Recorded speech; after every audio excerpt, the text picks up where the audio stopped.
que me quiero centrar en esto para avanzar. La acción, ¿qué es la acción? Es la facultad que tiene una persona de recurrir al Poder Judicial. Esa es la acción. Facultad que tiene. ¿Contra quién se dirige la acción? La acción se dirige contra el Estado.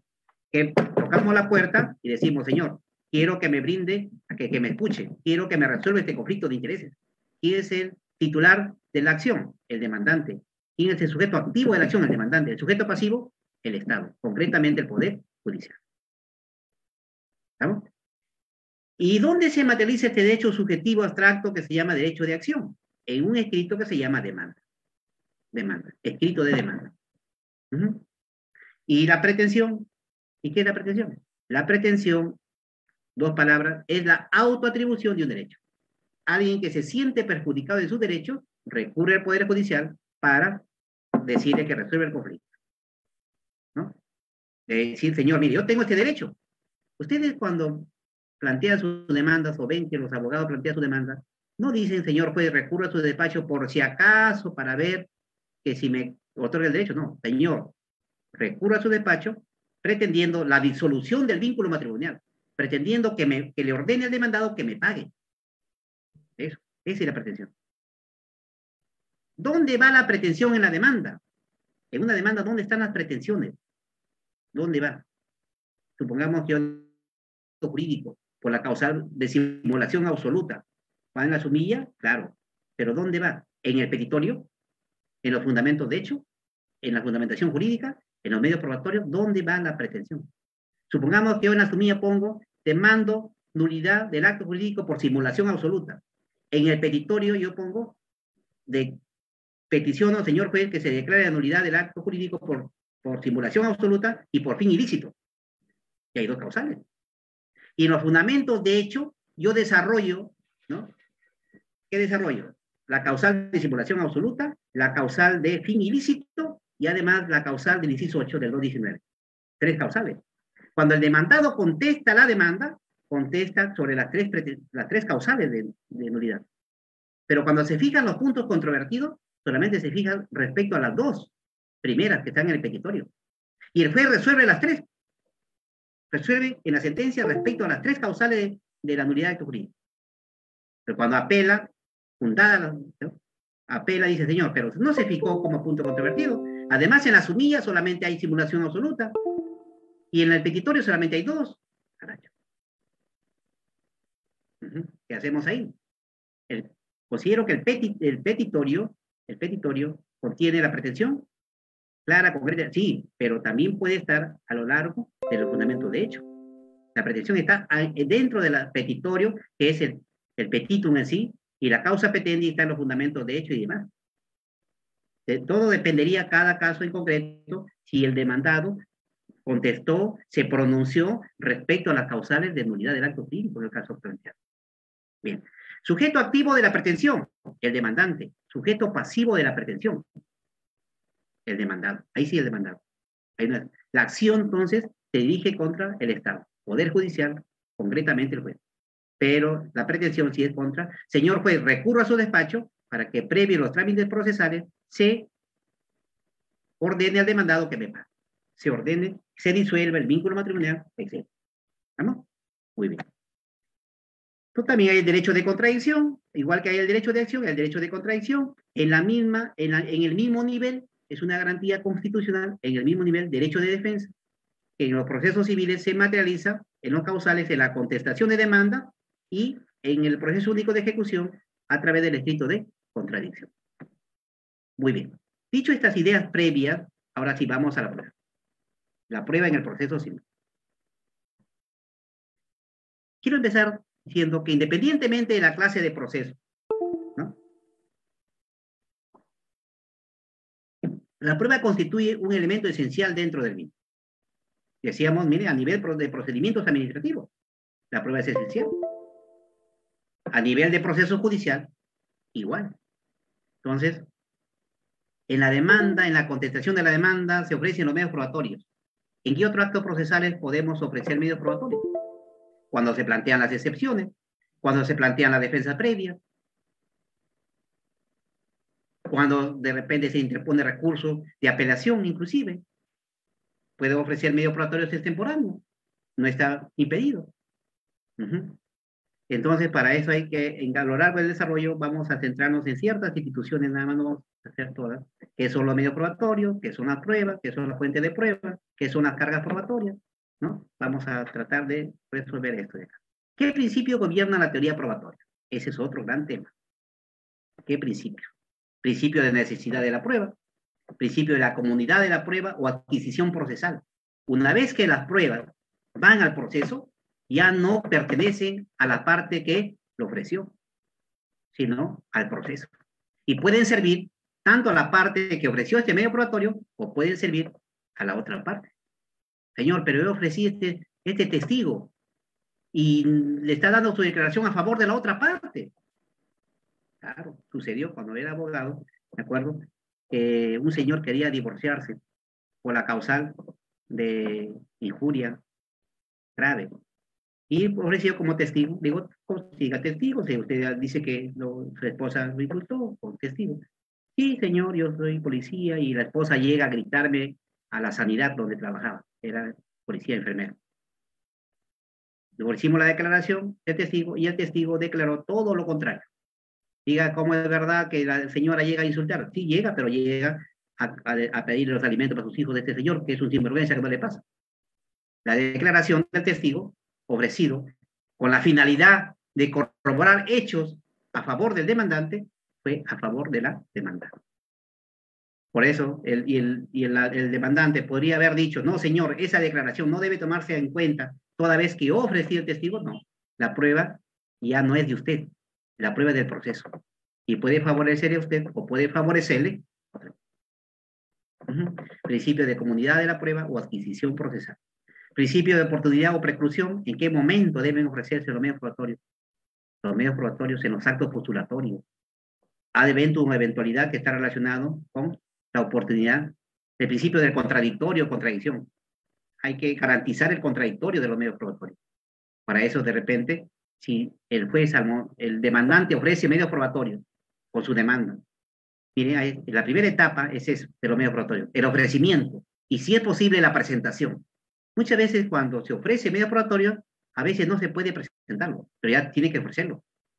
Entonces el juez cuando admite la demanda, ¿qué va a decir? Admítase la demanda y téngase por ofrecido los medios probatorios. Téngase por ofrecido los medios probatorios. No dice admitido los medios probatorios, ¿no? Admite la demanda y tiene por ofrecido. Y luego se pone en conocimiento de la otra parte, y la otra parte puede cuestionar esos medios probatorios a través de las cuestiones probatorias, tacha sus oposiciones, garantizando el contradictorio. Igual cuando el demandado contesta la demanda, el juez que dice, admítase la contestación de la demanda y téngase por ofrecido los medios probatorios. Y eso también se notifica, se pone en conocimiento de la otra parte, de la demandante, y puede cuestionar estos medios probatorios a través de las cuestiones probatorias, tacha u oposición. Entonces, principio de contradicción, principio de utilidad, pertinencia, conducencia. Los medios probatorios deben ser útiles, pertinentes, conducentes a resolver, a probar el hecho o la afirmación del hecho que está dando en este proceso. ¿Para qué? Si ya no es útil, no es conducente, ¿para qué voy a admitir el medio probatorio? Eso se verá si es útil, conducente, pertinente al momento de la admisión de los medios probatorios. Vamos a ver en qué etapa se da eso, ¿no? Muy bien, entonces acá, ¿cuál es la finalidad de la prueba? ¿Cuál es el objeto de la prueba? ¿De dónde debe extraerse la prueba? De la fuente de prueba. ¿Quién debe confirmar la carga de la prueba? ¿Cómo ha de hacerse la prueba? Medios probatorios. ¿Cuándo y dónde ha de hacerse la actividad probatoria, la actuación probatoria? Elemento de prueba, valoración de los medios probatorios. Entonces, la prueba. ¿Qué es la fuente de prueba y qué es el medio probatorio? Esto es muy importante.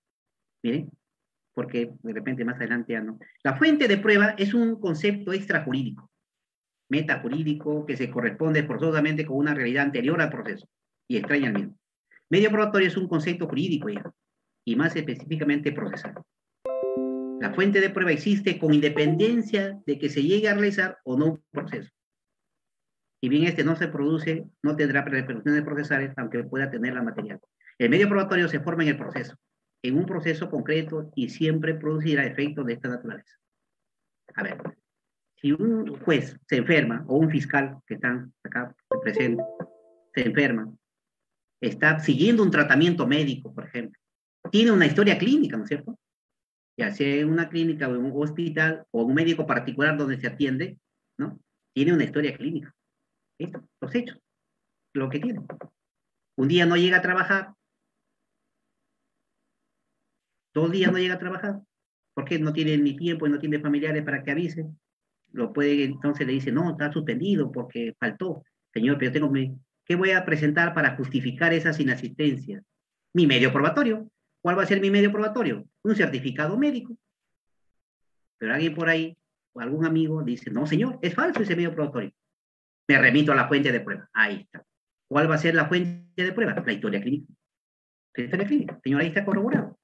Que estuve tanto, hospitalizado, ¿no? Ahí está. Mi fuente de prueba. Y el certificado médico es el medio probatorio que se presentaría en el procedimiento o si de el caso al proceso judicial. Verdad y proceso. El mito de la verdad. La finalidad del proceso es encontrar o descubrir la verdad. Esa es nuestra, ¿no? Vamos a encontrar la verdad. De algunas inclusive dicen verdad formal, verdad material, hay clasificaciones de verdades. Para encontrar esa verdad, ¿es necesario de la prueba? Claro que sí. ¿Qué relación entonces existe entre la prueba y el proceso? Existen múltiples verdades, como decíamos. Hay autores, ¿no?, que dicen, no, señor, es una pérdida de tiempo hacer clasificación de las verdades. La verdad es una sola. ¿Y en qué consiste la verdad? En la correspondencia entre lo afirmado y el hecho real. Hay un hecho real. El hecho no va a cambiar. El hecho no cambia, ya se dio. Entonces, ¿qué buscamos? La verdad. La correspondencia entre lo afirmado y el hecho real.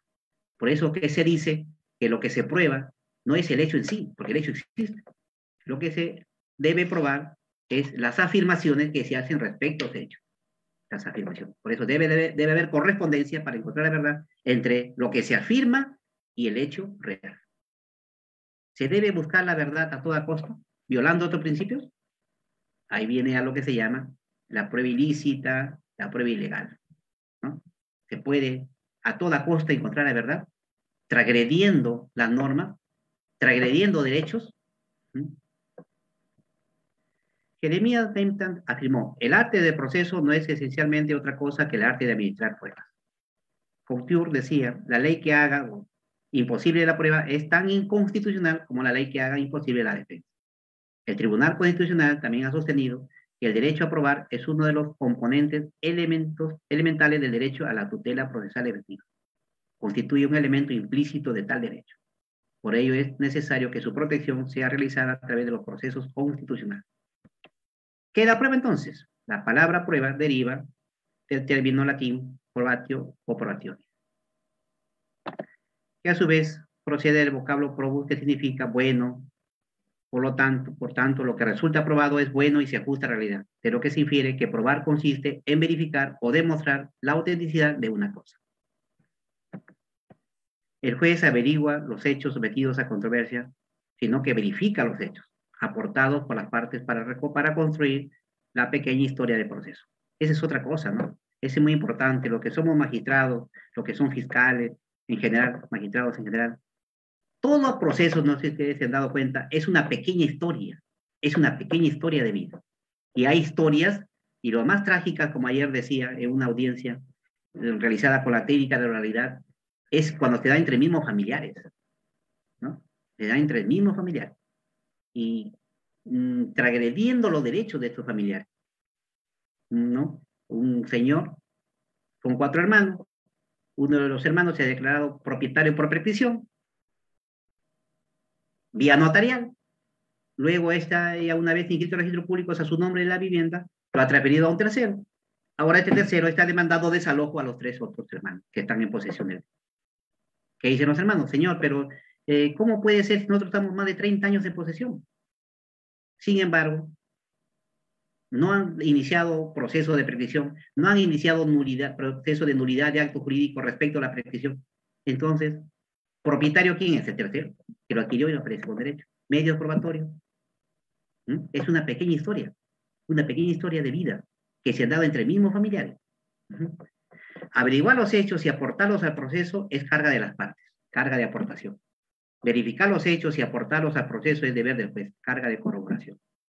Para la parte, probar se traduce en la carga de indagar, buscar, investigar. Mientras que para el juez, probar consiste en el deber de verificar, comprobar, tener por cierto. ¿Qué es el hecho?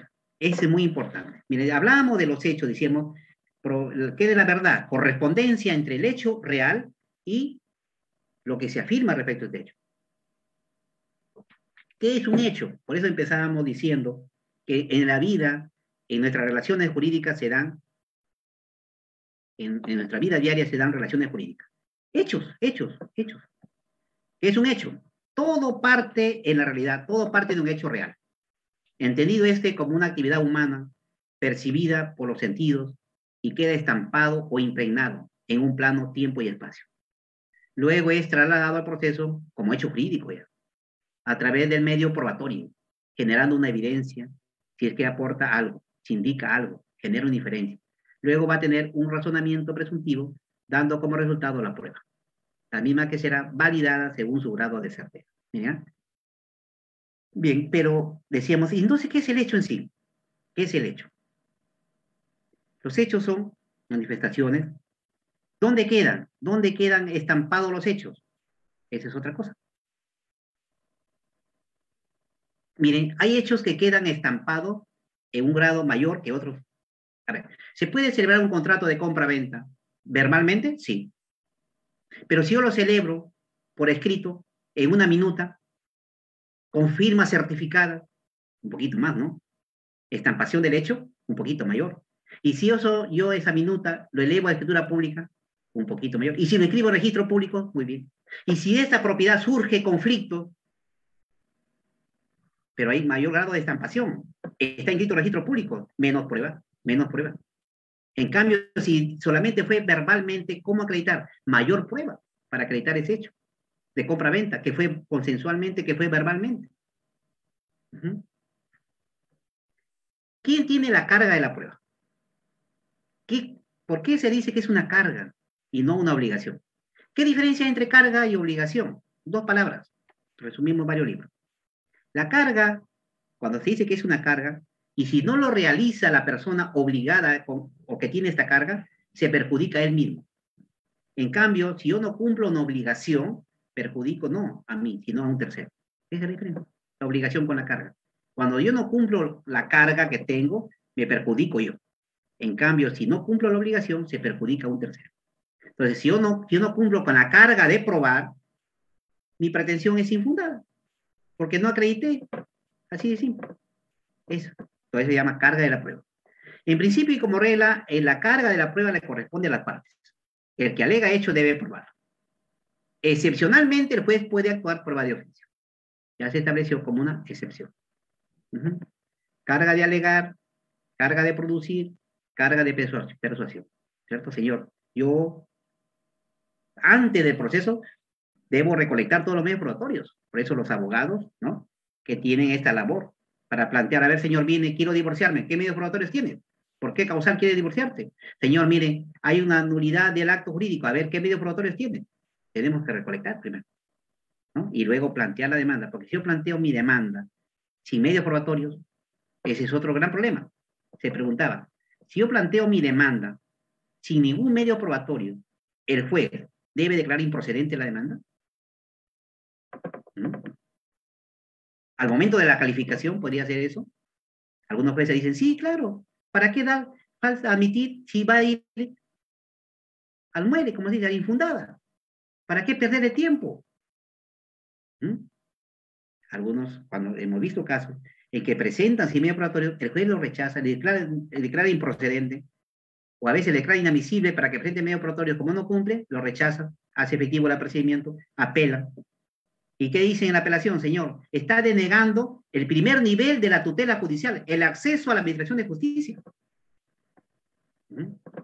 ¿Tendría razón o no tendría razón? Es así, ¿no? ¿Y qué dice en la defensa? Lo he leído también respecto a esto. ¿Qué dice, señor? ¿Por qué no admitir la demanda, aún sin medios probatorios? ¿Qué pasaría si se admite la demanda sin medios probatorios, notifican al demandado y el demandado se allana? Podría ser. Y no tuvo medio probatorio. A ver, señor juez, si usted me denegaba, si me declaraba improcedente, no podría suceder lo que está sucediendo, que el demandado se allane. ¿Mm? La carga de la prueba, según nuestro Código Procesal Civil, ¿a quién le corresponde? 196 es claro, salvo disposición legal diferente, la carga de probar corresponde a quien afirma hechos que configuran su pretensión o a quien los contradice alegando nuevos hechos. Si la parte no acredita con medio probatorio los hechos que se ha afirmado en su demanda o reconvención, estos no se tendrán por verdaderos y su demanda será declarada infundada. ¿Cierto? Ese es otro tema que voy a deslizar la idea nada más y la dejo, ¿no? Porque no es el tema. En la sentencia, el juez, ¿qué debe decir? ¿Fundada o infundada la demanda?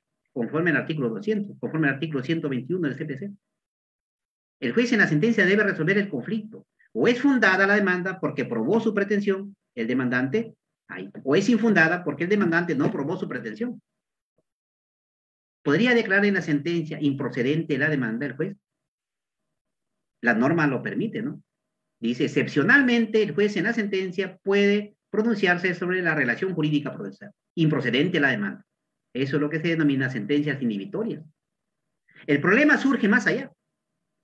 Cuando el juez en la sentencia valora los medios probatorios, compulsa los medios probatorios y al final en la decisión, en la parte resolutiva dice improcedente la demanda. ¿Por qué pongo énfasis en esto? Porque cuando es infundada hay cosa juzgada, pero si es improcedente no hay cosa juzgada, porque no ha resuelto el conflicto de interés, entre comillas. Pero si en la parte considerativa analizó, motivó, compulsó, valoró los medios probatorios, pero por, entre comillas, error nada más, declaró improcedente la demanda, debiendo ser infundada. ¿Cómo debemos tomarlo? Tenemos casos donde el señor, dijeron en la sentencia, improcedente, interpuso una nueva demanda entonces, porque no hay cosa juzgada, sentencia inhibitoria. En este segundo proceso, el demandado interpone la excepción de cosa juzgada. Señor, sobre esto ya se discutió. El otro, cuando se le traslada la excepción, dice, no, señor, no se ha discutido porque es una sentencia inhibitoria. ¿Hay o no hay cosa juzgada? El Código Procesal Civil contempla clase de medios probatorios, típicos, atípicos, sucedáneos. Es importante también la clasificación que hace nuestro código, una de las clasificaciones, ¿no? Típicos, atípicos, sucedáneos. Por ejemplo, dentro de los típicos, tenemos, ¿no? 5, la declaración de parte, declaración de testigo, documental, pericia y petición judicial. Y los atípicos que ya están definidos como auxilios técnicos científicos que permiten lograr la finalidad de los medios probatorios, es decir, de los típicos. Es decir, producir certeza en el juez respecto a los puntos controvertidos y fundamentar su decisión. Y los sucedáneos, que son importantes, que a veces pasan desapercibidos, ¿no? Están constituidos por los indicios, las presunciones legales, las presunciones judiciales, la máxima de experiencia. Entonces, ¿no? También los sucedáneos. A veces es importante esto. No, los indicios se manejan en materia penal, pero también se manejan en materia civil. De un conjunto de indicios se puede llegar a una conclusión.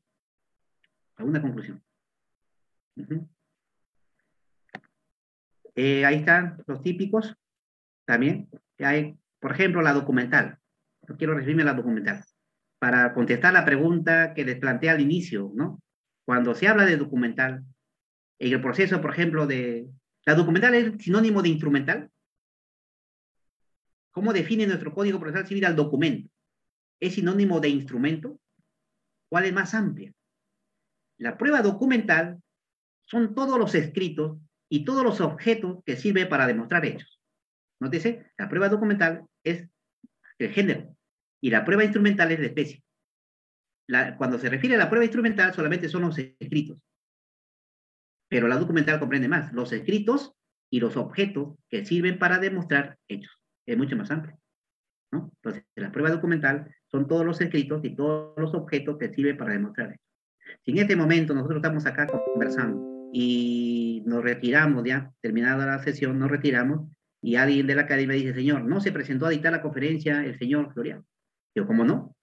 Tenemos medios probatorios. ¿Cuál sería el medio probatorio? La grabación.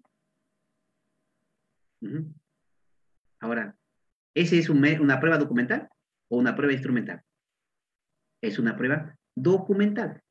porque es un objeto que sirve para demostrar un hecho, ¿no?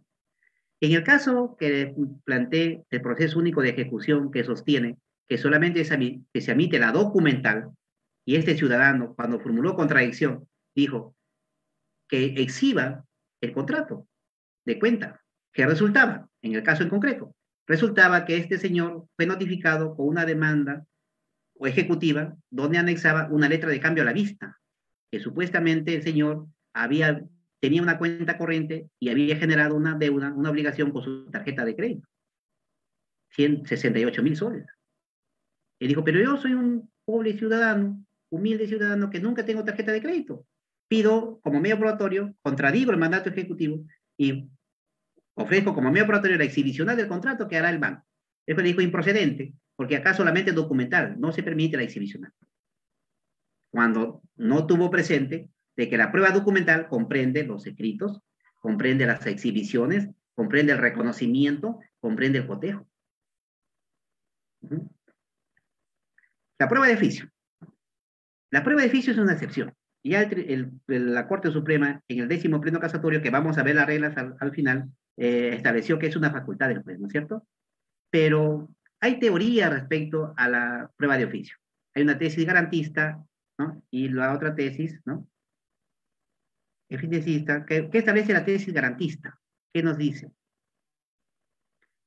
Esta tesis garantista concibe el proceso como un método de debate dialéctico entre las dos partes, en el que se encuentran en condición de igualdad jurídica ante un juez, imparcial e independiente. Entonces acá, según esta tesis garantista, no puede existir prueba de oficio. ¿Por qué? Porque se vulneraría la imparcialidad del juez. En cambio, la tesis activista sostiene que sí, ¿no? Pero hay dos posiciones del señor. El juez debe indagar la verdad para formar la prueba en contrario. Bien, entonces hay dos posiciones dentro de la tesis activista. La posición fuerte y la posición moderada. La posición fuerte, ¿qué implica? Que hay un interés público en el que el resultado del proceso, para que sea justo y legal, el Estado debe dotar al juez de poderes para investigar la verdad. En cambio, en la posición moderada, no, señor. El juez puede completar nada más las iniciativas probatorias de las partes, cuando éstas sean insuficientes o inadecuadas para la adquisición de todas las pruebas necesarias para adoptar una decisión que determine la verdad de los hechos. Tesis activista, moderada. ¿Cuál de las dos acogeremos nosotros? La tesis moderada. La tesis moderada. A ver, el artículo 194 establece, ¿no?, la prueba de oficio. Excepcionalmente, cuando los medios probatorios ofrecidos por las partes sean insuficientes para formar convicción, el juez de primera o segunda instancia ordenará la actuación de los medios probatorios adicionales y pertinentes. En este artículo, ojo, la versión originaria del 194 no establecía eso. Ese es el texto modificado. La ley 30-29-3 del 28 de diciembre del 2014, vigente del 10 de febrero de 2015, establece ciertos parámetros, ciertos requisitos. Y estos parámetros, requisitos, límites al juez, han sido recogidos y afianzados en el 10º pleno casatorio. Bien, la resolución que ordena la prueba de oficio debe estar debidamente motivada. También es un requisito, bajo sanción de nulidad. Y ese es importante. En ninguna instancia o grado se declarará la nulidad de la sentencia por no haberse ordenado la actuación de la prueba de oficio. Las salas que hacíamos, quizás me incluimos ahí. Señor, acá usted debió, señor juez, actuar prueba de oficio. Y no lo ha hecho, nula la sentencia. Regrese al juez para que actúe prueba de oficio.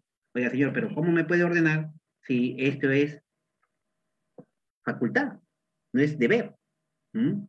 En todo caso, usted también tiene facultades y puede usted actuar la prueba de oficio en segunda instancia. Eso no estaba muy claro, a veces había controversias, pero el 10º pleno ya lo estableció, ya lo aclaró. Y finalmente, ¿qué pasa con la valoración de la prueba? Que es la última etapa. Es el proceso mental del juez.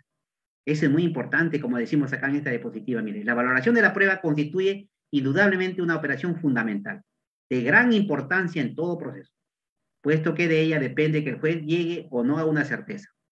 Porque precisamente al momento de la valoración de las pruebas, el juez no solo pone al servicio del Estado su intelecto y raciocinio, sino incluso sus principios éticos, su honestidad como persona.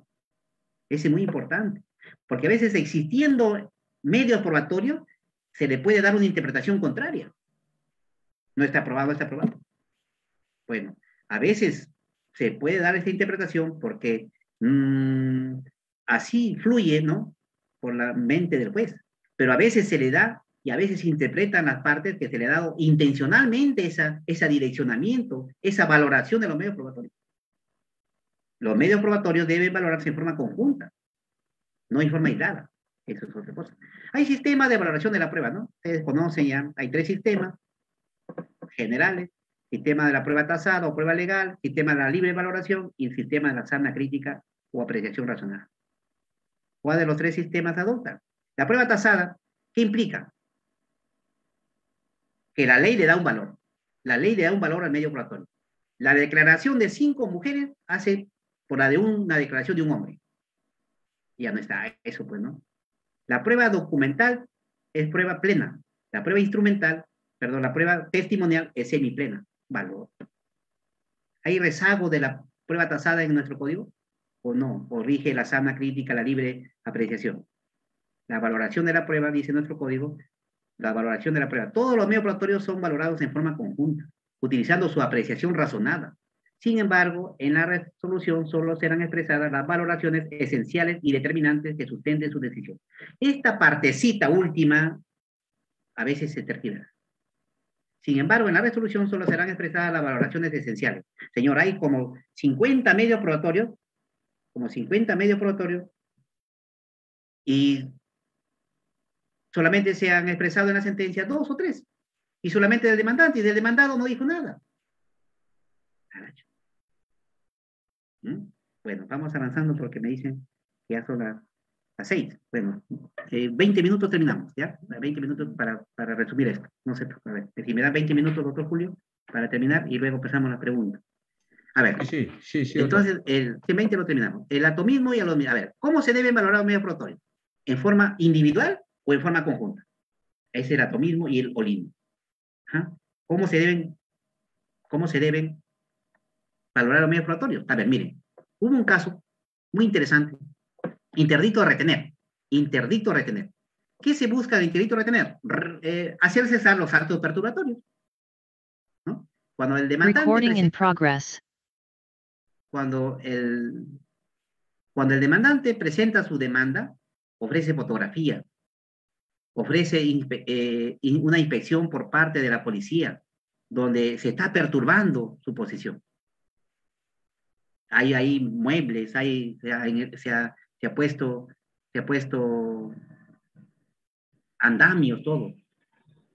Cuando contesta la demanda, la señora dice: estuve en posesión, ahora no estoy ya. Ya no estoy. Cuando va la policía, encuentran ya otra inspección, pues de parte, va y encuentran a una persona que se identifica como sobrino de la señora. Dice, no, dice, bueno, la señora dice, cuando van a la inspección judicial, el juez ya no encuentra nada. Entonces el juez dice, infundada la demanda. Sí, sí. ¿Por qué? Porque cuando he ido yo a hacer la inspección, ya no hay actos perturbatorios. Después de la inspección y antes de la sentencia, nuevamente se hace otra inspección policial y encuentra nuevamente. ¿Qué hacemos? Tenemos que valorar de forma conjunta. Nosotros revocamos, el juez declaró infundada, para fundada la demanda, porque el interdicto de retener no solamente es para hacerse usar los actos perturbatorios existentes, sino para prevenir también actos perturbatorios. Bueno, también a veces medio discutido eso, no, pues de repente no coinciden conmigo, ¿no? Pero, ojo, pero vamos a la prueba. Máxima de la experiencia. Cuando hizo el juez la inspección judicial, lo programó de octubre para el mes de diciembre, la parte demandada, ¿lo va a esperar con sus muebles ahí entorpeciendo la posesión? Imposible. Bien. Entonces, la valoración es muy esencialísima. En el sistema de valoración de medios probatorios se recomienda utilizar los famosos documentos que se llaman urigramas. El urigrama, a ver. Primero, ¿qué medios probatorios tiene el demandante? Esto de acá. ¿Qué medios probatorios ofreció el demandado? Y sobre este medio probatorio, ¿se ofreció un contra medio probatorio? A ver, ¿qué medios probatorios tengo? Individualizamos los medios probatorios del demandante, del demandado. Y luego yo los confronto los medios probatorios. Individual primero y luego ya en forma conjunta. Y de ahí saco mi conclusión. Así simple. De forma ordenada. Bien, vamos avanzando. Tratamiento de la prueba en las técnicas de la escrituralidad y la oralidad. Ese es muy importante. Miren, la oralidad es un derecho fundamental. ¿Es una garantía constitucional? Hoy día se habla mucho de la oralidad. Se ha hecho mucho, ¿no? Sobre la oralidad. ¿La oralidad es opuesta a la escrituralidad? ¿Cuál es mejor? Consideramos nosotros que la escrituralidad y la oralidad son dos técnicas procesales. Son dos técnicas procesales. Y estas también obedecen que sean mayor frecuencia, obedecen al sistema procesal, jurídico procesal que hemos visto, ya sea dispositivo o publicista, privatista o publicista. ¿Ah? Bien, no hay que confundir también la oralidad con la virtualidad, ¿no? Ahí también las famosas TIC y todo lo demás. Este es importantísimo. ¿Cuál es el itinerario de la prueba? Los medios probatorios, ya sea en la técnica de la escrituralidad y la técnica de la oralidad, siguen todo un paso. Se ofrecen y, si es posible, se presentan en los actos postulatorios. Se tienen por ofrecidos. Cuando el juez contesta la demanda, admite la demanda, tiene por ofrecido los medios probatorios. Cuando el juez tiene por contestada la demanda, se tiene por ofrecido los medios probatorios del demandado. Luego se admite, luego se actúa y luego se valora. ¿Sí? Ese es el itinerario de los medios probatorios. Por ejemplo, si ya pasó la audiencia de pruebas, audiencia de juzgamiento, que se llama ahora, ¿no? Ya pasó la audiencia de pruebas, si se incorpora un tercero y lleva al proceso un medio probatorio, ¿debe actuarse? El juez te dice, admítase el medio probatorio, pero tiene que actuarse. Entonces puede convocar a lo que se llama a una audiencia complementaria de pruebas. Audiencia complementaria de pruebas. ¿Sí? Tenemos nuestro Código Procesal Civil lo que se llama audiencia complementaria de pruebas. Y también en lo que se llama audiencia especial de pruebas. A ver, ¿qué cambios ha habido respecto a la prueba? El ofrecimiento sigue igual, sí. ¿Se tiene por ofrecidos? Igual. ¿Se admiten? ¿En qué momento se admiten? Acá, ¿no? En la escrituralidad hay un auto, ¿no? Luego que se fijan los puntos controvertidos, se admiten los medios probatorios. ¿Y cómo se admiten los medios probatorios? Ya voy avanzando de la escrituralidad. Téngase por admitido los medios probatorios que ofreció el demandante, de folio 20 a folio 100. Listo. Del demandado, lo que ofreció en su contestación de demanda, de folio tanto a folio tanto. ¿Pero cuáles son? Lo dicen. En cambio, en la oralidad ya va cambiando. Ya. Vamos a ver que en la oralidad, ¿en qué momento se admiten los medios probatorios? En la audiencia preliminar. En la audiencia preliminar. Ahí hay un verdadero saneamiento probatorio ya. ¿Qué problemas ha traído en la admisión de los medios probatorios con el antiguo sistema de la escrituralidad? Con el sistema de la escrituralidad, ¿qué está trayendo?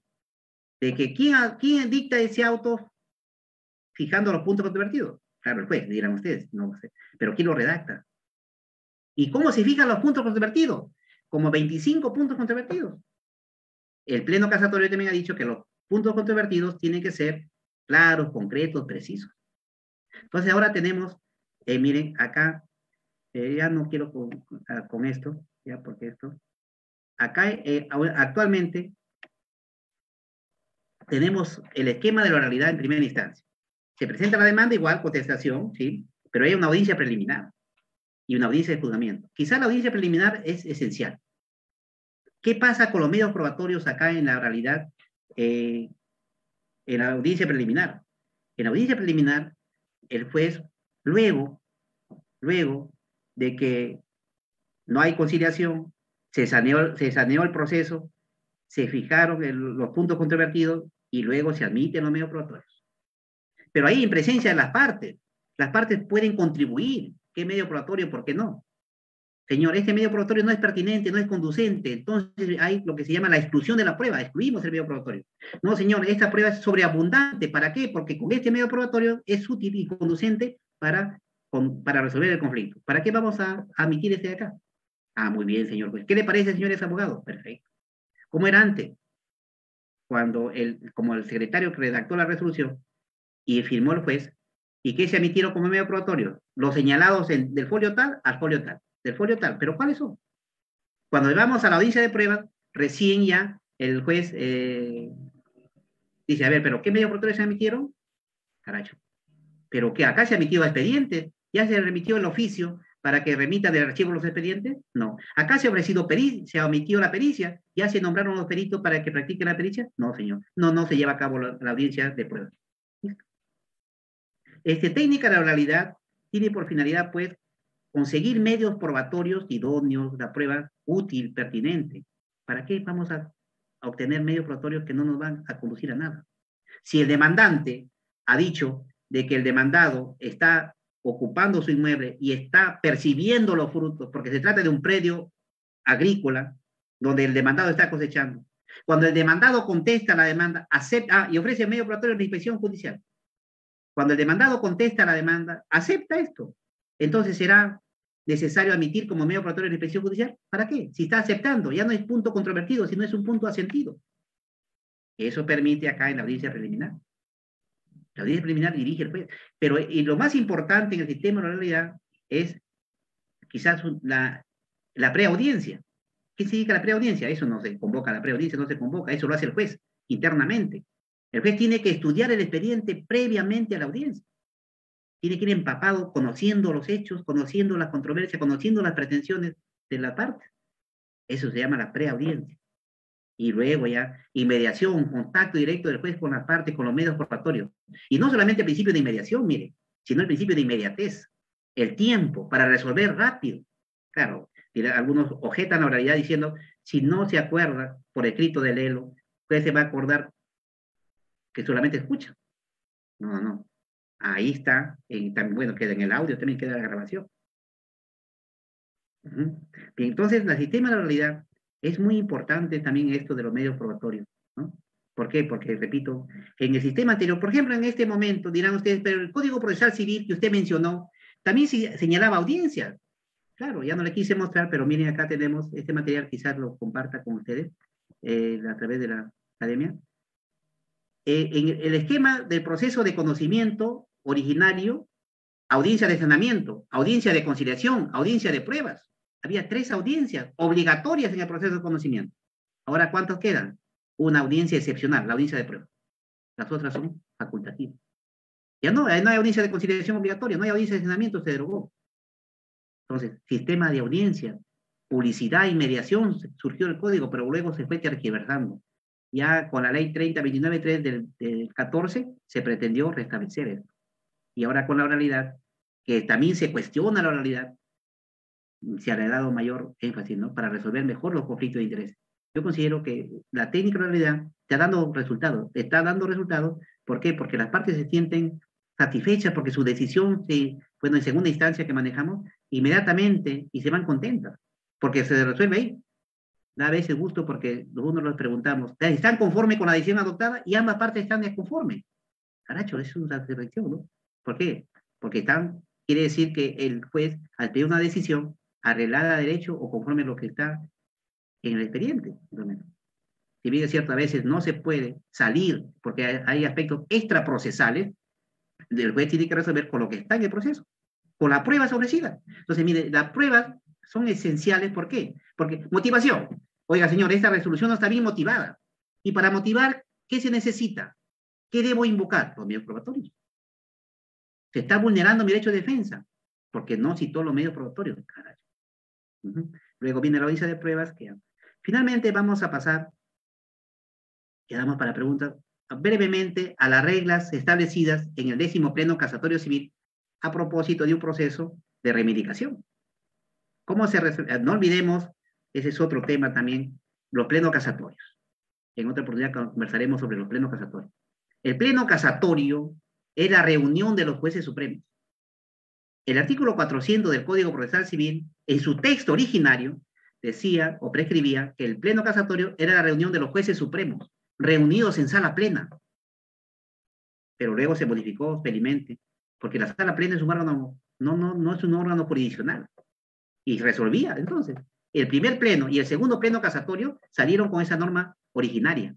Luego, con la 29.364, la ley 29.364 del 28 de mayo del 2009, modificó el artículo 400. ¿Y qué sostiene ahora? Que el pleno casatorio es la reunión de los jueces supremos civiles, primera sala civil, y la sala civil permanente y la sala civil transitoria.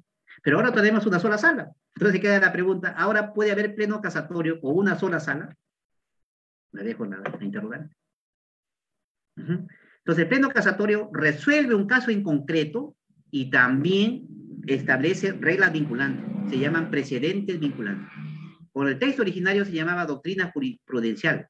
Ahora se llama precedente judicial vinculante. ¿Qué es una regla? ¿Qué es un precedente judicial? Una regla emanada de un pleno casatorio. Por eso que yo siempre digo, cuando yo juez, cuando yo abogado, fiscal, cito un pleno casatorio, lo que estoy citando en puridad es la regla vinculante emanada del pleno casatorio. ¿Sí? Entonces resolvió un caso de reivindicación. Declaró infundada la demanda en primera instancia, luego en segunda instancia se revocó a improcedente y luego llegó vía recurso y declaró fundado recurso de casación, nula la sentencia, y ordenaron que la sala emita nuevo fallo, y le ordenaron que en este pleno casatorio, mire, es medio contradictorio, ¿eh? Si ustedes analizan por qué. Porque se dice, ¿no?, que el juez de instancia o de instancia superior no puede ordenar, anular una sentencia ordenándole que actúe de prueba de oficio, porque es una facultad.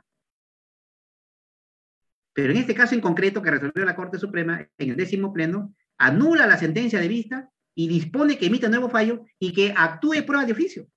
Pues el señor Pedro dice que es facultad. Bien. ¿Cuáles son las reglas vinculantes que establece el pleno casatorio? Primera regla. Había el debate, pues, que si lo contemplado, la norma contemplada en el artículo 194 del Código Procesal Civil era una obligación del juez o era un deber, o perdón, era una facultad. Entonces, había interpretaciones, ¿eh? Hasta doctrinarios han establecido, tenían posiciones contrarias. El artículo 194 dice la primera regla del CPC, contiene un enunciado legal que confiere al juez un poder probatorio con carácter de facultad excepcional. Ya estableció que es una facultad y no una obligación. Esta disposición legal habilita al juez a realizar prueba de oficio cuando el caso así lo amerite, respetando los límites impuestos por el legislador. La segunda regla, interesante, el juez fijará los puntos controvertidos con precisión y exhaustividad. Cuando explicábamos esto en las técnicas de lectura y de oralidad, decíamos que ¿cómo se fijan los puntos? Se fijan los puntos de manera desordenada, como 10 puntos controvertidos, ¿no? Los puntos controvertidos, inclusive puntos que así fueron aceptados o asentidos por las partes, los fija como puntos controvertidos. Entonces, dice los puntos controvertidos. ¿Y por qué, dirán ustedes, por qué meten acá los puntos controvertidos? Es que en base a los puntos controvertidos se va a amitir la prueba, se va a amitir los medios probatorios. Por eso es esencial. Si están mal fijados los puntos controvertidos, por ende, los medios probatorios también van a estar de repente admitidos mal. En la tercera regla se establecen los límites. Si bien es cierto, hay una facultad excepcional que tiene el juez, pero aquí de límites. Excepcionalmente, la pertinencia, que tenga nombrada la fuente de prueba, debidamente motivada, que se garantice el contradictorio, hay que cuidar que el juez no supla las partes y tiene que ser ordenada la prueba de oficio en una sola oportunidad, en un solo momento. No puede estar ordenando prueba de oficio hoy día, otra prueba de oficio y así. No. Tiene que serlo en una sola oportunidad. ¿Estamos? Sí, perfecto. Entonces, esta es la tercera regla. La cuarta regla, el contradictorio, previo o diferido, ya depende de eso si es oral o escrita, dependiendo de la naturaleza del proceso. ¿En qué momento puede ser? ¿En qué momento puede el juez disponer prueba de oficio? En primera instancia, si es el proceso escrito, el juez puede utilizar la prueba de oficio al terminar la práctica de las pruebas admitidas. Excepcionalmente, antes de la sentencia. En los procesos sujetos a la oralidad, se hará en la audiencia preliminar, excepcionalmente en la audiencia de prueba. Esa es una regla interesante de la oportunidad de la prueba de oficio, pero también algo interesante que tiene un trasfondo de esto, miren. Quizás, como la oralidad estaba siendo cuestionada, en la Corte Suprema, en el pleno casatorio décimo, ha reforzado la técnica de la oralidad. Prácticamente con esta quinta regla está diciendo, señor, sí existe la técnica de la oralidad, y también acá, ¿no? En la cuarta regla, el contradictorio, depende de la forma oral o escrita.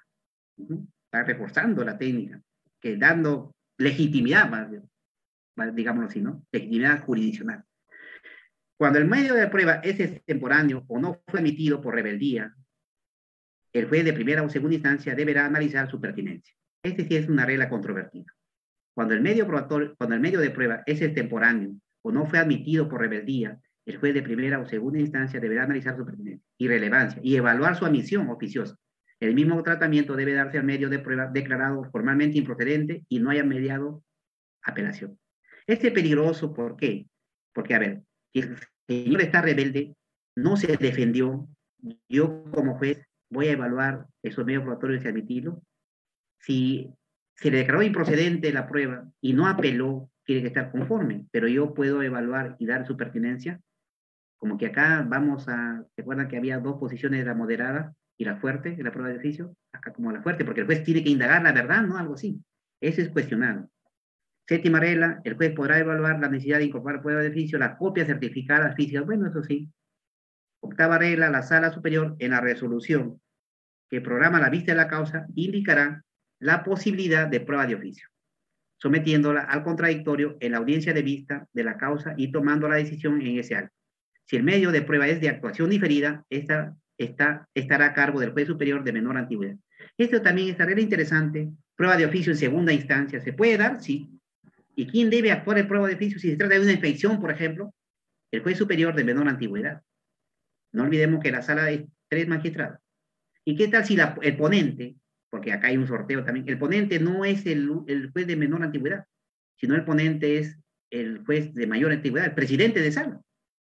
Entonces hay una recomendación de ya en la práctica que este medio probatorio debe ser actuado con la presencia del juez superior de menor antigüedad, pero también con la presencia del juez ponente, porque él va a tomar, ¿no? Va a tomar conocimiento y así poder resolver el conflicto con mayor certeza posible. La novena regla, cuando proceda a la apelación contra la resolución que ordena la prueba de oficio, se concederá sin efecto suspensivo y con la creencia deferida.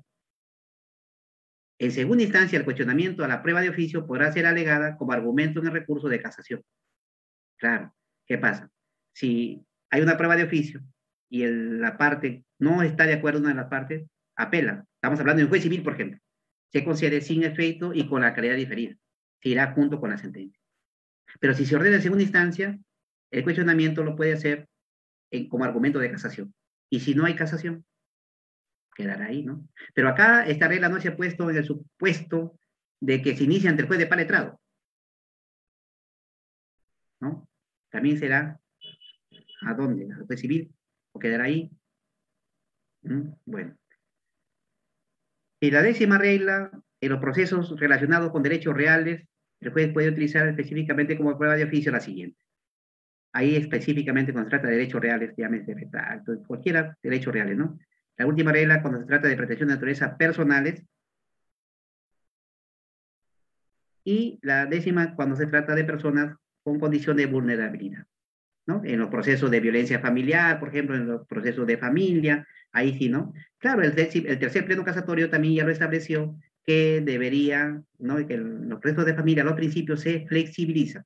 Inclusive hay una frase que empleó el tercer pleno, las pretensiones implícitas.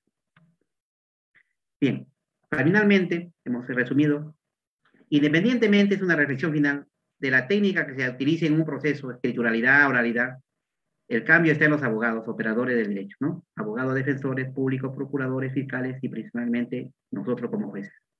Ahora, la prueba, como dije, es una gran teoría, es una teoría general para todos los procesos, pero que sirve, ¿no? Que sirve para resolver los conflictos. A veces no existe medio probatorio y uno queda en la desazón, porque las partes no ofrecieron, y aún cuando podría el juez actuar prueba de oficio, aún queda sin resolver esto, ¿no? ¿Por qué? Porque hay normas, también no olvidemos que las normas deben cumplirse conforme están los principios, y si no hay medios probatorios que desvirtúe lo que alegan las partes, lamentablemente. Pues muchísimas gracias, y pasamos a la estación de preguntas, porque me dice el señor Julio que tenemos a las 6:30 nada más. Un minuto me dan para prender la luz.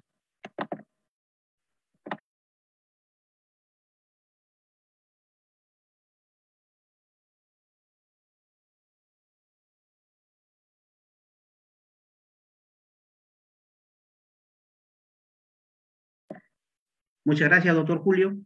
Eso es todo. A ver, no sé si hay las preguntas correspondientes. Usted le dejo en la conducción, doctor. Gracias, doctor Florian Vigo, por su excelente ponencia. A ver, vamos a ceder la palabra al doctor Manuel Jesús Cotrina Macha.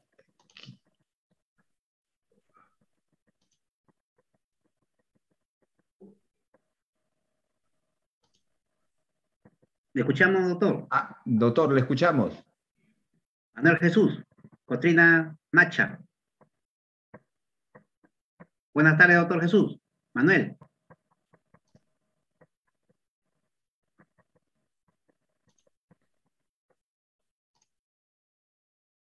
¿Le escuchamos, doctor Manuel Jesús?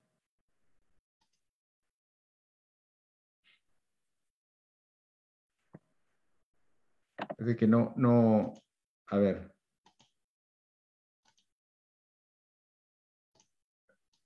A ver si puede. Doctor, no puede, a ver, me parece que he escrito. ¿O no? No.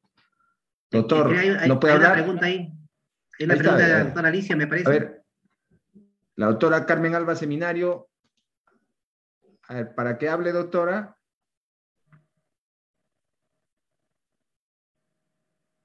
Quizás están silenciados y no pueden hablar. Sí, al parecer. Tienen que activar su micrófono. Doctora Carmen Alba.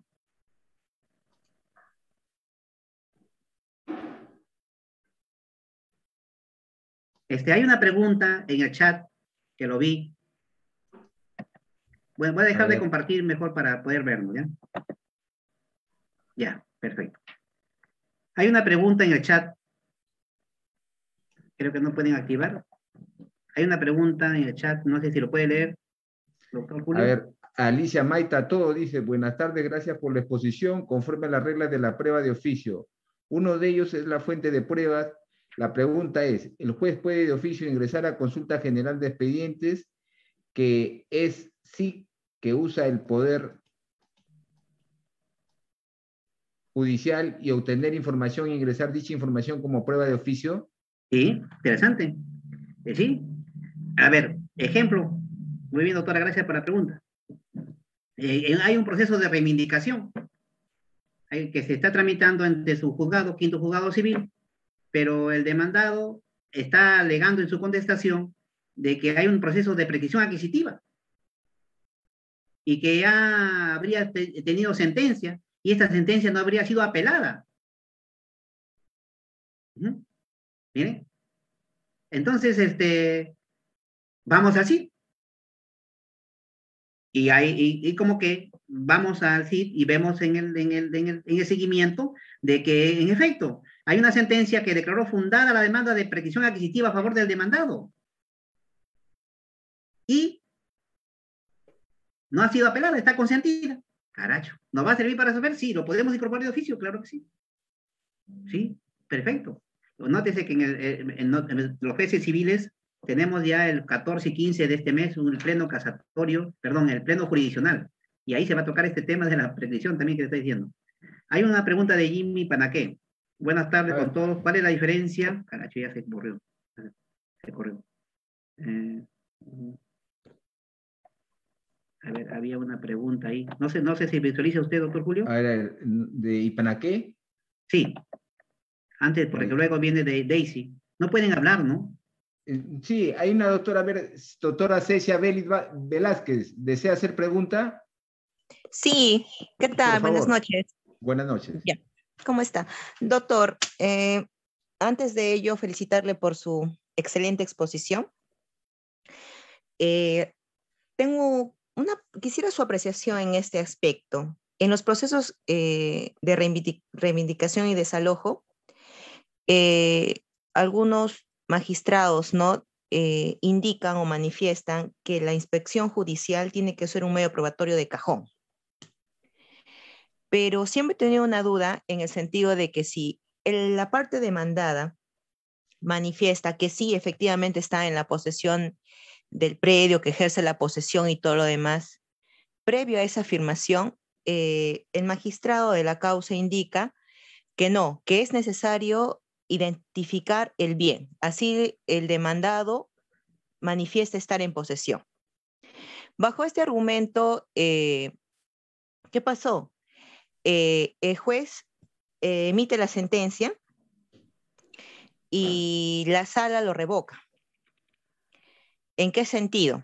En que por más que el demandante indicó que estaba en posesión, pero la sala indicó que debía incorporar un medio probatorio de oficio de inspección judicial, ¿no? Porque si bien la parte demandante no lo ofreció y la sala fundamentaba su sentencia sobre el fin del proceso, que siempre el juez tiene que velar por resolver todo el conflicto, ¿no? De intereses. Usted en su exposición, cuando indicó que el medio probatorio de oficio es facultativo y no es obligatorio, tengo esa discrepancia. ¿Usted cree que esa sentencia que emitió la sala está bien o está mal? Esa es mi duda. Interesante, muy buena la pregunta. Gracias, doctora Cecia. Interesante, miren. Antes del pleno casatorio, ¿de cuándo estamos hablando el pleno casatorio, 10º pleno casatorio, que ha establecido las reglas vinculantes? Estamos hablando del 23 de octubre del 2020. Va a ser un año que se publicó esta sentencia que contiene el pleno casatorio, el 10º pleno. Antes de esta sentencia había lo que usted manifiesta. De repente también mi sala, donde me desempeño, en alguna oportunidad quizás también fue por ahí. Por ahí. Pero ya a partir del pleno casatorio las cosas se han enderezado un poco. La predictibilidad, señor. Ningún juez de segundo nivel puede declarar nula la sentencia porque el juez de origen, el juez de primera instancia, no haya actuado prueba de oficio, toda vez que es una facultad. Toda vez que es una facultad. Entonces, como que, ¿en qué medida el juez debe respetar esto, no? El juez de segunda instancia me refiero, la sala, debe respetar si el juez, no señor, yo con lo que tengo como juez he resuelto. En todo caso usted, ahora sí, porque ¿no? En todo caso usted como sala, como órgano de segundo grado, puede actuar la prueba de oficio. No me puede anular una sentencia, ¿no? Porque no actué, porque no use valer mi facultad, porque precisamente es una facultad, no es una obligación. Ahora, antes se interpretaba que era una obligación del juez, no tanto. Es más, en el caso que usted plantea en concreto, ¿no? Hay algo más, ya no. Dice que no era hecho controvertido la identificación del bien. La identificación del bien, claro, en el proceso de reivindicación de desalojo tiene que estar identificado el bien. Pero si el demandante dice, mire, yo quiero reivindicar el lote 10 de la manzana P, ubicada en la dirección Monserrate, Trujillo o en cualquier otro sitio, y el demandado dice, sí, señor, yo estoy en posesión de ese inmueble con esa característica, no es punto controvertido, es un punto asentido. Entonces, ¿para qué inspección? No tiene sentido. La inspección va cuando se discrepa de eso, ¿no? Señor, me está demandando reivindicación de un lote de 320 metros cuadrados, pero yo estoy en posesión de un lote de 520 metros cuadrados.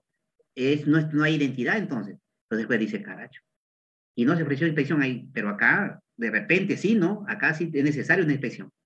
Entonces considero una apreciación y de lo que está vigente ahora, con esa regla del precedente vinculante del 10º pleno, no se podría anular ya. Por prueba de oficio no. Ojo, por otras causales quizás en la sala, el órgano de segunda instancia, de segundo nivel, puede anular la sentencia, pero por otras circunstancias. Pero porque no haya actuado prueba de oficio, ya no. En todo caso, hay la facultad del órgano de segunda instancia para actuar la prueba de oficio. Lo permite el artículo 194 y lo corrobora el 10º pleno casatorio. Muy bien, doctor. Acá está la pregunta de Jimmy Panaqué. Buenas tardes con todos. ¿Cuál es la diferencia entre la audiencia complementaria de pruebas y la audiencia especial de pruebas? Excelente. Muy buena pregunta. La audiencia especial de pruebas, ojo que algunos piensan que esas audiencias están derogadas. No, no.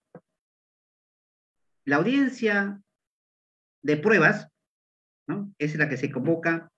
Hoy en día, con las modificatorias que ha habido al proceso de conocimiento, la audiencia de pruebas es excepcional. ¿Cuándo se convoca, cuándo el juez debe convocar la audiencia de pruebas? Cuando existan medios probatorios que deban actuarse, como por ejemplo la declaración de testigos, una inspección judicial, la declaración de parte. Pero si solamente hay pruebas documentales, estrictamente instrumentales, solamente escritos, juzgamiento anticipado, de frente a sentencia. Ya no es necesario audiencia de pruebas. ¿No? ¿Cuál es la diferencia entre la audiencia especial de pruebas y la audiencia complementaria de pruebas? El juez ordena la audiencia especial. En este proceso se han ofrecido declaración de testigos, 6 testigos, se han ofrecido declaración de parte, hay una prueba pericial y hay la inspección judicial. No, señor.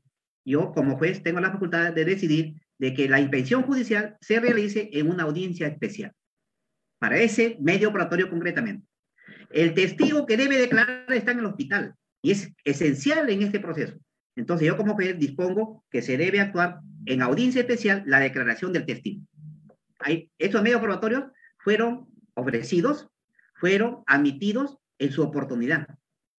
Y el juez los está actuando en una audiencia especial. ¿Estamos? En cambio, la audiencia complementaria se da en dos situaciones. Ojo que están en artículos diferentes, ¿eh? En el Código Procesal Civil, pero están. Dos situaciones. Primera, cuando llevada a la audiencia de pruebas, se incorpora luego un tercero al proceso. Un tercero con interés. Y aporta medios probatorios. Ojo, ya pasó la audiencia de pruebas ya. Pero y todavía no hay sentencia.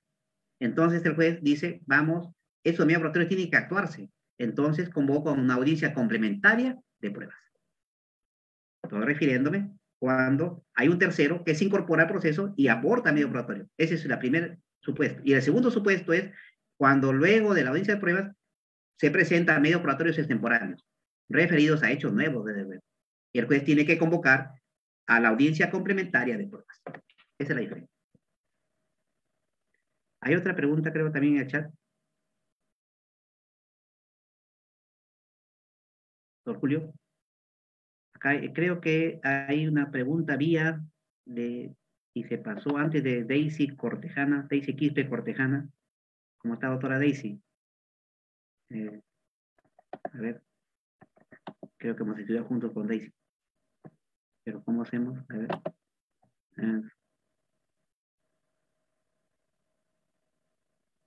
A ver, ¿cómo dice? No sé si Daisy está presente para hacer la pregunta más, ahí dice, lo importante es que la fuente de pruebas es en este proceso, a ver. No lo veo. Ese me ocurrió. Acá Edgar Pineda, ahí lo veo su pregunta, pero doctor Julio, ¿puede leer de Edwin Pineda?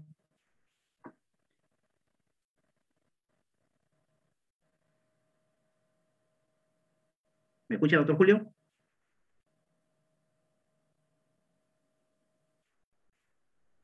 Doctor Julio.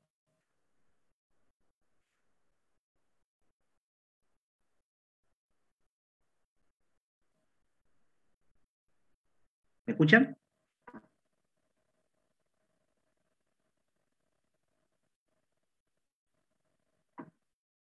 Buenas tardes, ¿me escuchan? Doctor Julio.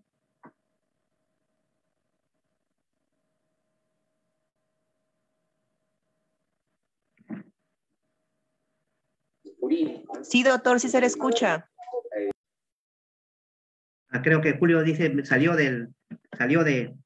manda un mensaje al celular. Pero a ver si yo no puedo leer mucho acá en el chat, pero si alguien quiere hacerlo verbalmente, se le fue la luz al doctor Julio. Hay varios mensajes, pero no lo puedo ver en las preguntas en el chat. No sé si pueden hacerlo verbalmente. Activen su audio y pueden hacerlo. Tenemos unos minutos.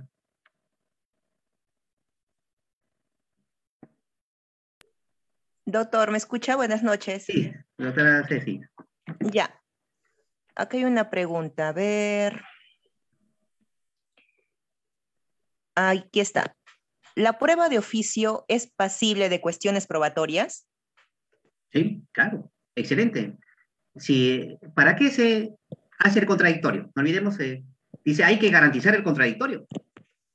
Hay que garantizar el contradictorio, puede ser previo o diferido. Yo considero que el contradictorio debe ser previo. ¿Por qué? Precisamente para objetar esa prueba. ¿Y cómo lo voy a objetar? A través de las cuestiones probatorias. Puedo cuestionarlo. Puedo oponerme a través de esto. Sí, puede ser cuestión. ¿Otra pregunta? La siguiente pregunta, a ver. Yo soy Néstor Rivera, soy fiscal provincial anticorrupción en Lima, y estoy egresado de la Universidad Mayor de San Marcos. Entonces, No escucho muy bien.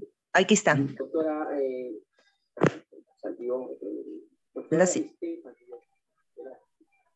Un momento, doctor. Un ratito, doctor, por favor. Acá hay una pregunta, dice doctora Katia Agreda. Doctor, buenas tardes. ¿Y qué pasa cuando en segunda instancia se ofrece medio probatorio? ¿Ya? Y son declarados improcedentes porque no se encuentran en el artículo 364. Perfecto. También hemos tenido, pero la sala los admite como medio de oficio, ¿sí? ¿Sí? Pero tiene que también garantizar el contradictorio.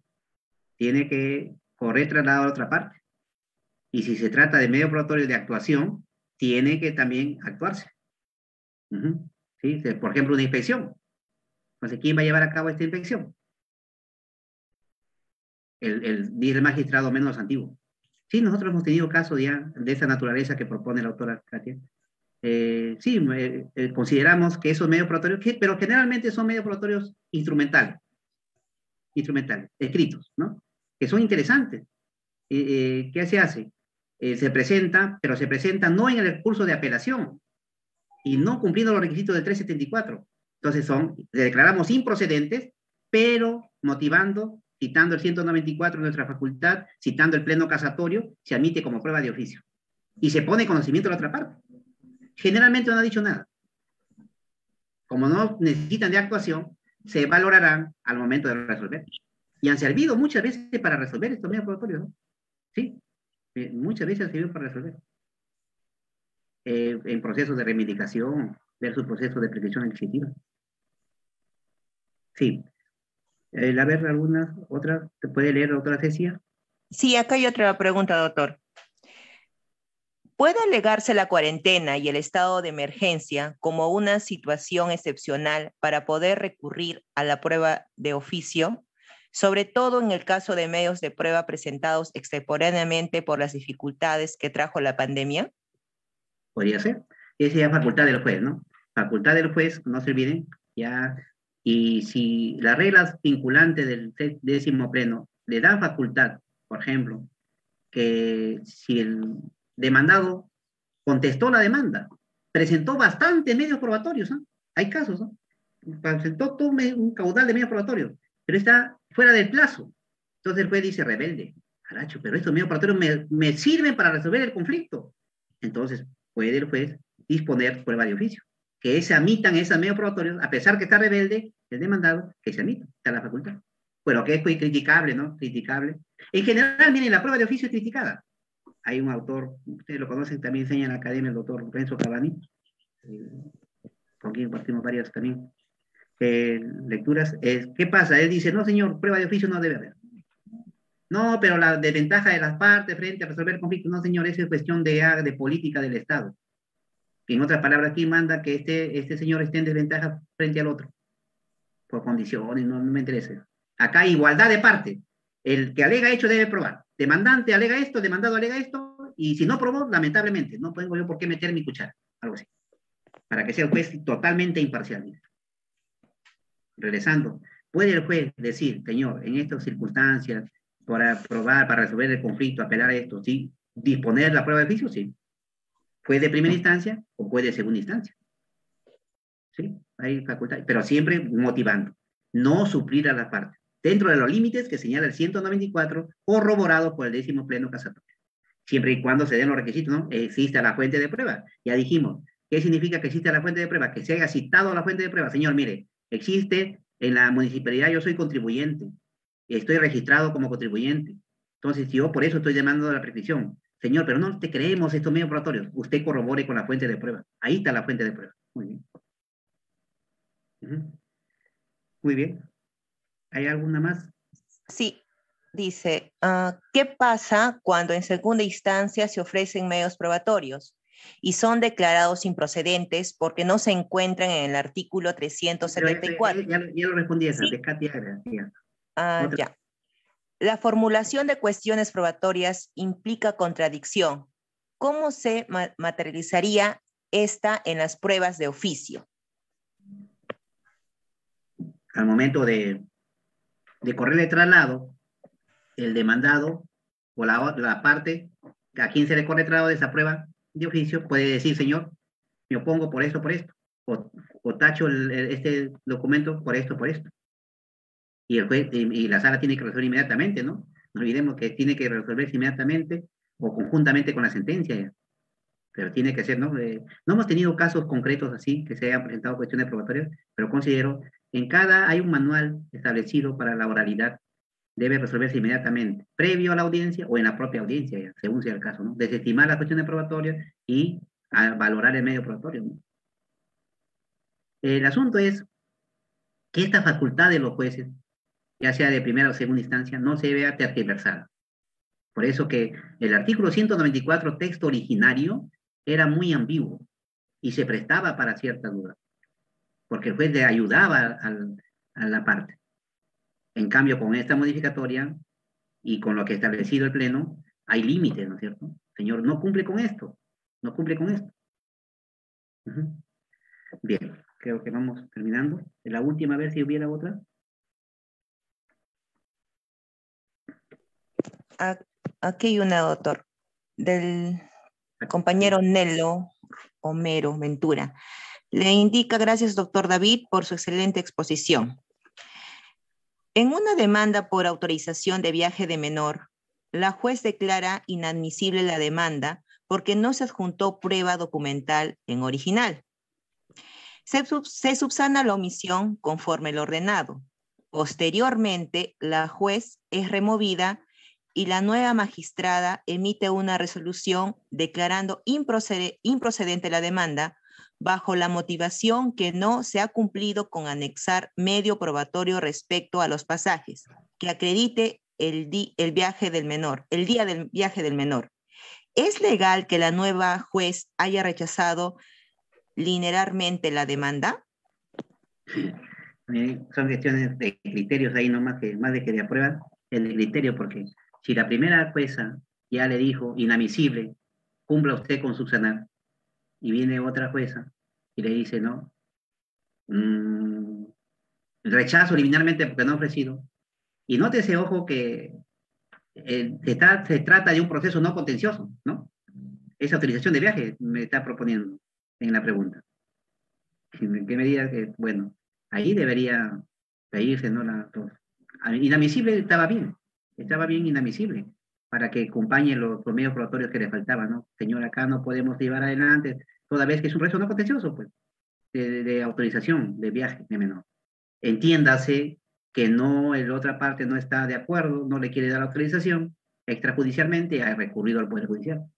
Claro que muchas veces estos procesos, pareciera simple este proceso de autorización de viaje de menor, pero a veces se complica el asunto. Claro, tiene que poner en conocimiento a la otra parte se opone y sigue, ¿no? ¿Bien? Estamos, entonces ahí yo pienso que ya es un criterio de magistrada. No me parece conveniente que haya rechazado improcedente liminarmente por no acompañar al medio probatorio, sino que es más, se está contraviniendo a lo mismo que ya la otra jueza anterior del mismo órgano jurisdiccional. Ojo, esa es otra cosa también, ¿no? Algunos dicen, miren, improcedente la demanda, dice la juez, del quinto juzgado. Va a la sala ese auto de improcedencia y dice, no señor, no es improcedente, admite la demanda y tramítelo y resuelve el conflicto. En la sentencia, improcedente la demanda. Y dice, ¿y por qué? Porque es otra juez. Primero estaba la doctora Carmen y ahora está el doctor Jesús. Pero el mismo órgano jurisdiccional. Pero ya le dijeron que no debía quedar improcedente, que tiene que resolver el conflicto. Señor, pero yo soy otro juez. ¿No? De ahí, y yo pienso que no debe atenderse al juez como persona en sí, sino como órgano jurisdiccional. Si al quinto juzgado le dijeron que resuelve el conflicto, yo ingreso igual, ¿no? Si yo ya como juez del quinto juzgado dije inadmisible, ¿por qué viene otro y me puede decir improcedente? A veces cometemos algunos errores, ¿no? Como juez. Bien, si hubiera última, la doctora Ceci está haciendo de moderadora. Próximo contrato de la academia. Aquí su compañero Jimmy le pregunta, doctor, ¿cuál es el libro que usted recomendaría para profundizar el tema de la prueba? Interesante. Hay varios libros al respecto, ¿no? Si quieren ustedes, Más bien yo les voy a pasar varios autores, ¿no? Por ejemplo, miren, acá hay varios, Monroy tiene algo sobre la prueba, nacionales, ¿eh? Carrión Lugo, por ejemplo, no solamente en temas de prueba, sino en temas de derecho procesal en general, porque algunas veces me preguntan, ¿y cómo aprendemos derecho procesal en general, no? Carrión Lugo, Jorge Carrión Lugo es uno interesante. El mismo Martín Hurtado también tiene su libro de procesal y también tiene sobre medio probatorio. Y mire, yo le recomendaría, el mismo pleno casatorio civil, el 10º pleno, establece varias teorías sobre medios probatorios. ¿Sí? Sin perjuicio, yo le voy a dejar, gusta mi correo para mandarles una serie de autores, ¿no? Ahorita voy a dejar acá en el chat. Te gustan cuando gusten. Es ahorita. Acá creo que escribe. Me pueden escribir ahí. Yo le voy a dar la bibliografía correspondiente.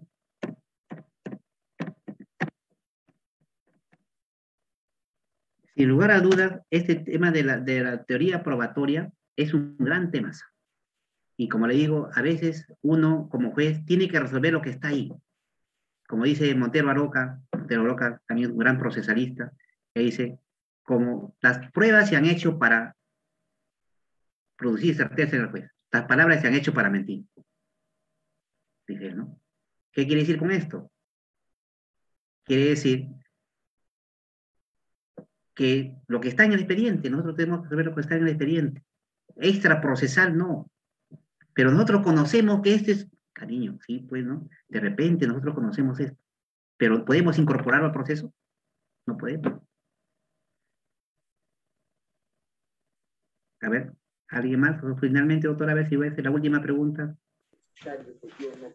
No, doctor, ya no hay ninguna pregunta de los Muy compañeros. Bien. Muy bien, entonces, amigos presentes, ha sido un gusto compartir con ustedes. Espero que haya servido de algo esta información dada a través de esta ponencia y nos volvemos a encontrar cualquier momento. Que vaya muy bien en sus quehaceres diarios, como jueces, como fiscales, como auxiliares jurisdiccionales y en donde se desempeñen. Deseo muchos éxitos en su vida profesional y a seguir cuidándose, que hoy en día, en estos tiempos, lo más preciado es la vida, ¿no? Demos gracias a Dios que tenemos la vida y este bicho no nos acoja, ¿no? Gracias, jóvenes, gracias, muchas gracias.